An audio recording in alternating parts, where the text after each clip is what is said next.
we're back on. We were talking about a typical day in your life at that time, and we went through breakfast.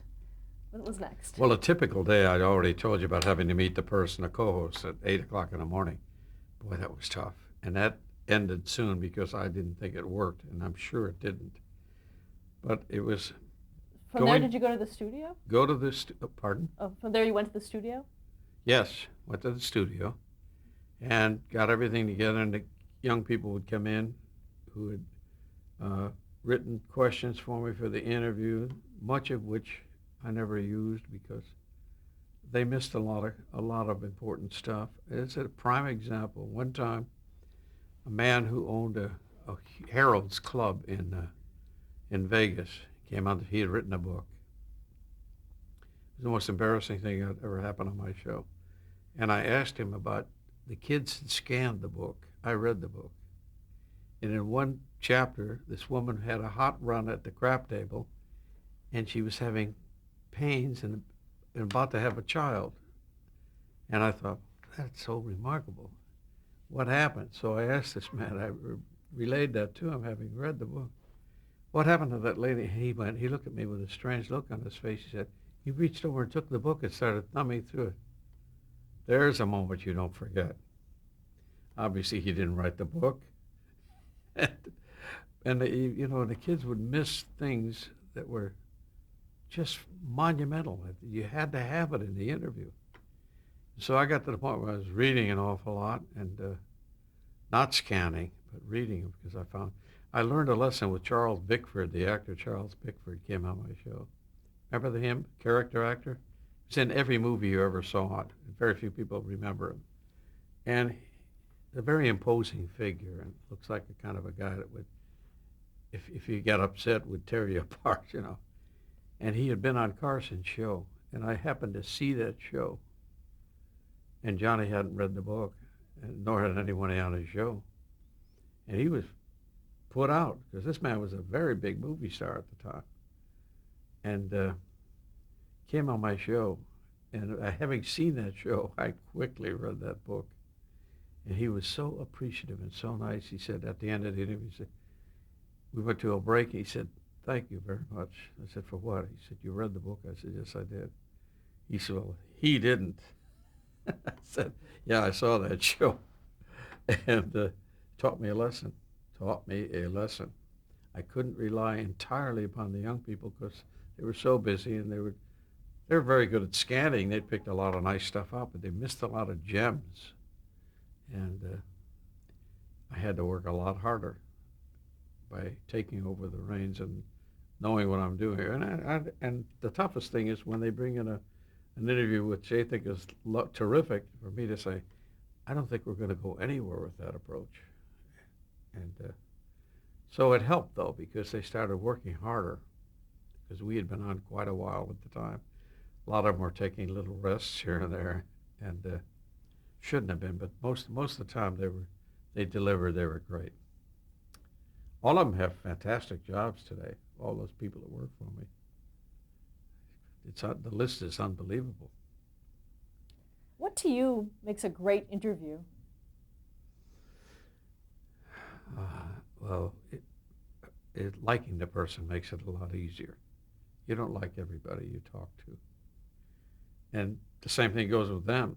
Some of them don't like me, and that's easy to recognize, and it's easy to overcome that if you know that going in. And I did it for so long. Your instincts become very important, and also the chemistry. I feel the chemistry. I can tell you before a show, seeing the people who are booked, it's not going to work. Chemistry's not right here. And it was tough to deal with, I want to tell you, because they're already booked. The show's happening. And so we had great long talks about things like that. And one of them said, "Do you want us to come to you and see if you like them?" Or they said, "It doesn't have to go that far. I mean, I can tell immediately if they like me, and I can tell if I, certainly tell if I like them or not. But the chemistry is so important. I could pick up a rundown before a show and say, this one's not, this part's going to work, but the important part, the last half hour, I don't think it's going to work. And it was a lot of shuffling, but I had great people. I can't improve upon the people I had. I just can't say enough about them. It made it very easy for me. Let's talk about some of the guests that appeared on the show, starting with Judy Garland. Ah, well, that happened. Thankfully, uh, she liked me, and Judy was having great problems at the time, and so at that time it was my show. I was paying. I owned the show at that period, and they were all coming to me saying, "She's not coming in, and we need her to come up here." And a half hour had gone by, and the guy told me right out what it costs for a half hour of wasted time, and so I went to her dressing room. I excused myself and went to her dressing room, knocked on the door. This is like you can't film anything like this. As I peeked through the door, I'm looking at the mirror and looking at her image talking to me. Knocked on the door. She said, "Yes, who is it?" And I said, "Mike." "Oh, yes, darling, come in." And the door it was a chair or something. The door just opened that far. I said, "Judy, please, if you will, it's costing a lot of money, this wait. And I know you're a real trooper. I know that you're going to do the show and you're going to kill these people like you always do. But can you possibly come down as quickly as you can?" And there was a huge glass full of what I thought was water. I'm getting ahead of myself, but I wanted to put that in because it's important. And she started taking the curlers off and throwing them down. Said, "Yes, I'll be right there." And all of a sudden she showed up, and I must tell you, she looked just god awful. She was going through a terrible period, and she had a gown on it, looked like somebody had taken it out of a trunk, wrinkles all over. And Peter Lawford was on the show, who was under contract. He was the co-host. That helped a great deal at MGM at the time. And he was there when she was a growing star, when she was a child. And that helped. She loved Peter. And she finally came on, and we schmoosed a little bit. And they told me emphatically, don't ask her to sing Over the Rainbow. Well, that's all anybody had to do to me. Because that's, if you'd say to the audience, what do you want to hear Miss Garland sing? That's what they would say. That was the biggest thing ever for her vocally. So I said to myself, win a few, lose a few, I'm going to ask her. I said, if I were to ask this audience what they wanted to hear you sing, they would say, over there, and the audience said it with me, Over the Rainbow. And she played it so beautifully, such a great actress. So she got up and sang it. I want to tell you something. You have never heard anything like that in your life. She was in terrible shape, but she sang like an angel. And that almost tore the roof off the place when she finished. You know. She did the whole show. Now later, when the show was over, one of the kids went back and it was pure vodka in that glass. And she was drinking. So she was in bad shape. And I knew her husband, Sid Luft, very well because I was a member at Bel Air and he was a member at Riviera. And we traded golf games. He'd come to my club, I'd go to his club. And I got to know a lot about Judy because of him. He was he wouldn't come on the show though and talk about her because she was alive at the time, and he was quite a guy. He told me a lot of stories. I'd like to tell them all, but because they're really something. But I wouldn't do that, especially when a person's no longer with us. I think that's so tacky to do that. But there were stories beyond belief about this poor lady, and I will tell this part because none of them are around anymore.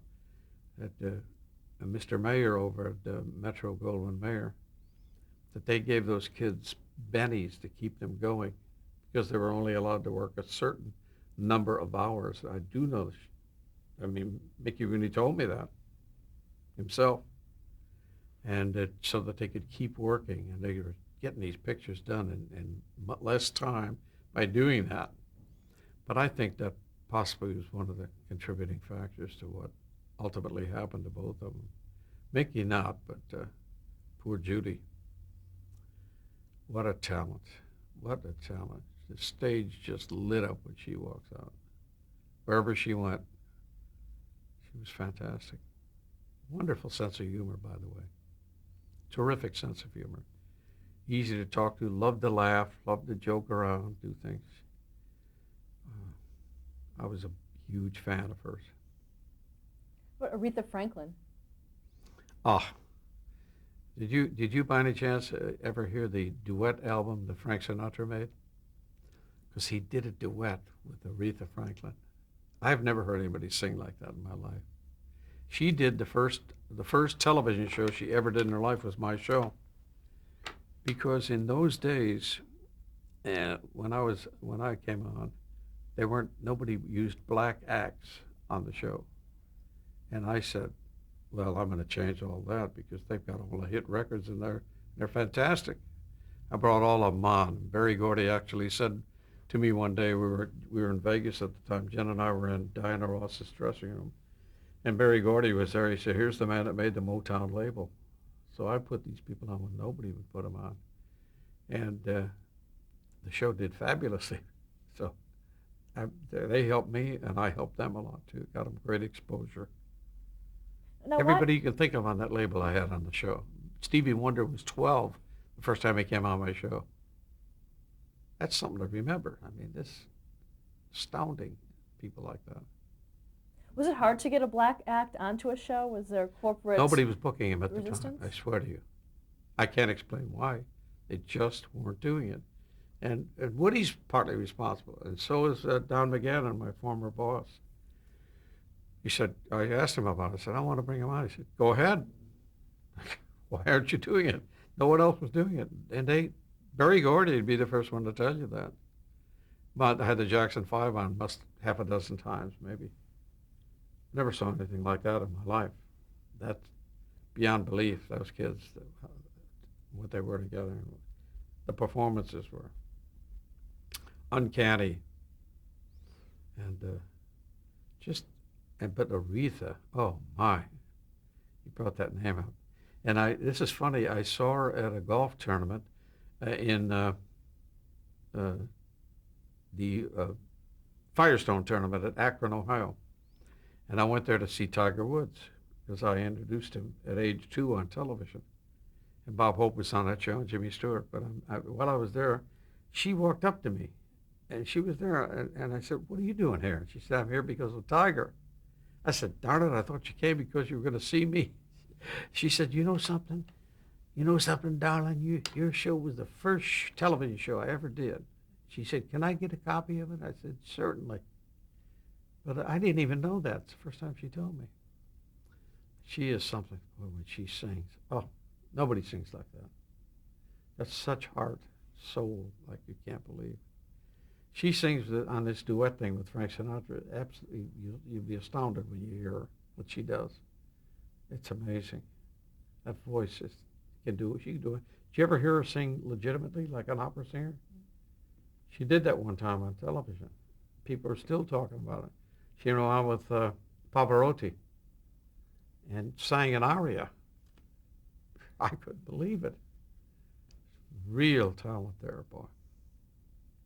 Now, in terms of the show, how were the musical segments done? Well, I would open the show with a song, a lot, and then we started changing things around. I didn't want to do it every day. Woody wanted me to do it every day, and I didn't. But I do the musical segments were some of the people I loved in jazz world. I'd bring them on, and I loved the Maynard Ferguson's band and the way he played and everything. I brought him out a lot. Brought Buddy Rich had a band, and we became very, very good friends, Buddy and I. And I remember when he became ill, I called him at the hospital. He said, "You're the first one. I knew you'd be the first one to call." I said, "Johnny hasn't called you?" Because Johnny really liked him and was into playing drums. And he was the best that ever lived playing with Buddy Rich. And a tough guy to get to know and a tough guy to understand, but he was tremendous at what he did. And he was very touched by the fact that I was the first to call when he was ill. And I used to have him on with his band. He'd have all young players on, and they could really play. But you couldn't take your eyes off of him. He was such a great drummer, such a great performer. And he danced at one time. I even got him to do that. He used to do like a little tap dance and all. He was something. That's one of a kind. Probably the greatest drummer ever in my eyes. What about your house band? You had the Ellie Frankel Trio, and Oh, she was a marvelous. When I started the show, I just had Ellie Frankel, and I had a bass player and a drummer. And strangely enough, they were giving me an award in Cleveland at the Music Center, and also they built a plaque and put it outside the studio. This is where the Mike Douglas Show originated. I was very touched by that, and I went into Cleveland to see it. And the first person I saw was my drummer, and he hadn't changed that much. I love these people. They were the beginning of it all, and they knew what to do, and the kinds of things I wanted to sing.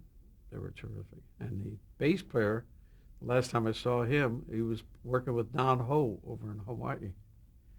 So they're all doing very well. And Ellie is no longer with us, but she was amazing.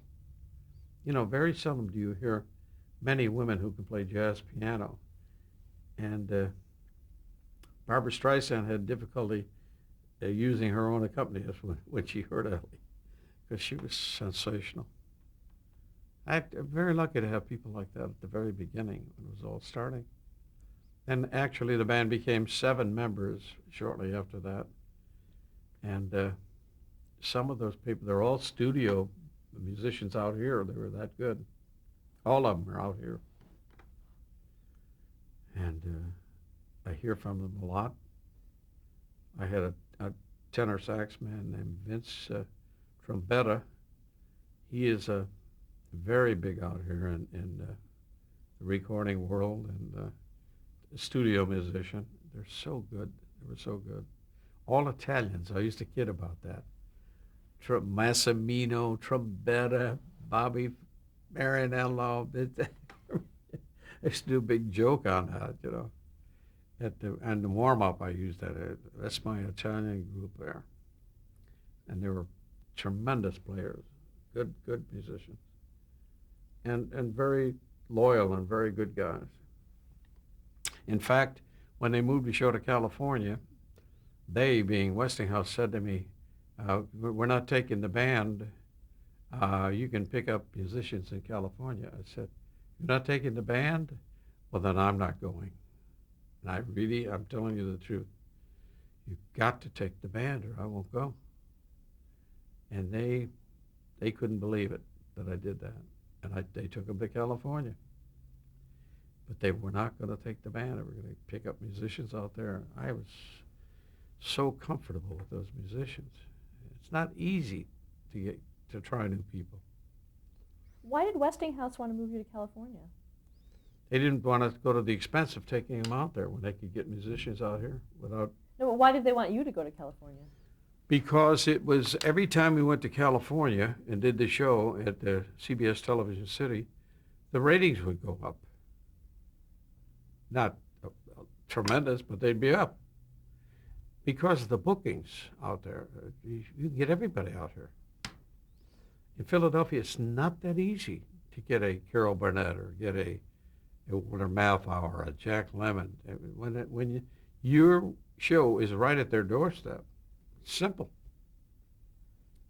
And that's why they wanted to move, because that happened. And boy, I tell you, my Philadelphia people never let me forget it. They thought I was responsible for it. I had nothing to do with it. They said, we're moving to California. It was in 1978. And it was tough. The move was tough. In fact, we lived at this hotel while we were redoing our house up the street on Crescent, about the old Harry Cohn house at 1000 Crescent. And it has a movie theater. It was fabulous. And when we were redoing it, I couldn't stand the noise, nor could anybody else, so we moved into this hotel until they finished it. And it was a good move, though. I love it out here, but I don't anymore. The traffic out here is abominable. I can't believe it. Just can't believe it. Tried to go to a restaurant with some friends last night. We were on Sunset Boulevard, which a few years back, excuse me, a few years back it would be 10 minutes at the most to go where we were going. In 10 minutes, we were sitting in a parking lot on Sunset. I mean, going nowhere. Finally, I saw a lane open up, and I know this area like the back of my hand. I lived in Beverly Hills. So I said to this fellow, I said, pull over here and get into that lane. Now make a right at the corner. I'll show you where to go. And we got there. I'm telling you, we'd still be sitting there if I hadn't remembered the turn. I've never seen traffic like that. 6 o'clock at night. Wall-to-wall cars. I've never seen that. But it's here now, and I guess it's here to stay. Well, going back to some of the guests that were on your show, I'll talk about Lucille Ball. She was on your show. Who? Lucille Ball. Oh, yes. Well, she was she was a neighbor. I lived at Crescent in Lexington, and she lived down on Roxbury, right on a corner. And she had a projector and a man to run the projector. I had two 39 millimeter cameras in the house I had, and a big screening room. And I didn't know, I wouldn't even attempt to turn a 39 millimeter camera. I wouldn't know what to do. So we began to start screening movies, and I had the show at the time, so it was easy. The films were readily available. They wanted me to screen them and then talk about them, hopefully. So we got the movies very easily, and I used her projectionist, and we'd have supper afterwards. It was just wonderful. Everybody came into the house, and we'd see the movies and have supper later. Saw some great movies and had some tremendous people at the house. Burt Reynolds used to come with a girl who was doing the local news here, former Miss America. I was going with her at the time. Steve Martin would come with Bernadette Peters, and then Lucille would come with Gary Morton, Steve Lawrence, Edie Gourmet, people like that. And an awful lot of picture people would come.